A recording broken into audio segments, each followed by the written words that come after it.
Hello hi नमस्कार ओडिशार सबू सिनेप्रेमी भाई और भौणी मानू आम ओडिया सिनेमा चैनल को स्वागत करुच्ची। अभी मजा आएगा ना भिड़ो। आज कथा हवा गोटे सिनेमा रे दुई अभिनेत्री भूमिका दास एवं सूर्यमयी आसुथिबा सिनेमा विषय रे।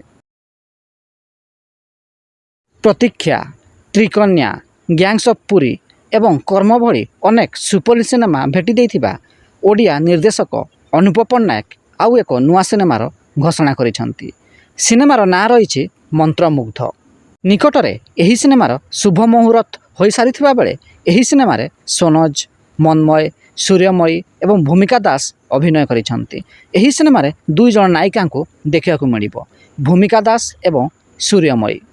तेबे निर्देशक अनुप पट्टनायक नुआ सिनेमा मंत्रमुग्ध को नहीं आपण केते एक्साइटेड अछंती एवं अनुप पट्टनायक सुपरहिट सिनेमा कर्म भली एही सिनेमाटी मध्य सुपरहिट होई पारिबो कि नाही। आपणक मत कौन? आपणक मत कमेंट बॉक्स रे निश्चिंत जणांतु एवं भिडियोटी पसंद आस्तिले लाइक, शेयर एवं चैनल टी को सब्सक्राइब करिया को जमारू भूलिबेनी।